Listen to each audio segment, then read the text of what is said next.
ராமானுஜா,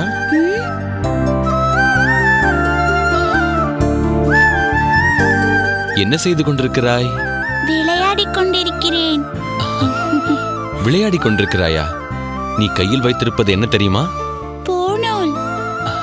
இன்று ஆவணி அவிட்டம். எல்லோரும் பூணூல் போட்டுக்கொள்ள வந்திருக்கிறார்கள். எங்கே அதை கொடு. நான் தரமாட்டேன். ஏன்? நானும் இதை போட்டுக்கொள்ள வேண்டும்.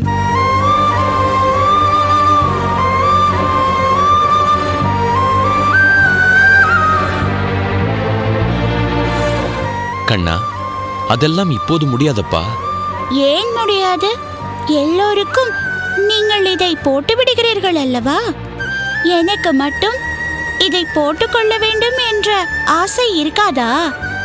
கண்ணே ராமானுஜா, இதில் ஆசைப்படுவதற்கு என்னப்பா இருக்கிறது? முதலில் நீ பூணூல் கண்டை அப்பாவிடம் கொடு, மற்றதையெல்லாம் பிறகு பேசிக்கொள்ளலாம். இல்லை அம்மா, நானும் அப்பாவை போல் தூய்மையாக வாழ்ந்து ஒரு உயர்ந்த சிஷ்யராக இருக்க வேண்டும் என்று ஆசைப்படுகிறேன் அம்மா.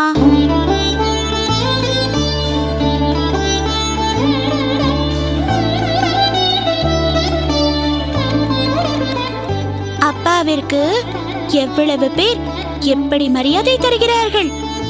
நானும் அப்பாவை போல் தூய்மையாக வாழ்ந்தால் எனக்கும் அப்பாவை போல் மரியாதை தருவார்கள் அல்லவா?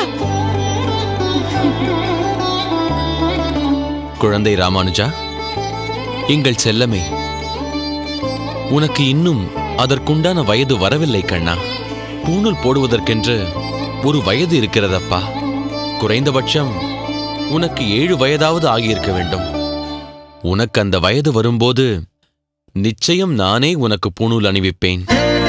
ஆனால் தோளிலே ஒருவன் பூணூல் அணிந்து கொள்வதால் மட்டும் அவன் உயர்ந்தவனாக இருக்க முடியாது. குணத்தாலும் அவன் உயர்ந்தவனாக இருக்க வேண்டும். அனைவரிடமும் அன்போடு பழக வேண்டும். மற்றவரிடம் பேசும்போது இன்முகத்தோடு பேச வேண்டும். சுயநலத்தை ஒதுக்கிவிட்டு பொதுநலத்தோடு வாழ வேண்டும். பாகுபாடில்லாமல் அனைவரையும் சமமாக நடத்த வேண்டும்.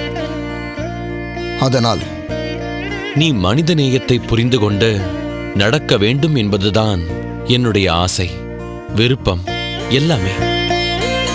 என்னுடைய மகன் ராமானுஜன் எல்லாருக்கும் ஒரு உதாரணமாகவும் வழிகாட்டியாகவும் இருக்க வேண்டுமென்றுதான் நான் அந்த பெருமாளை வேண்டுகிறேன்.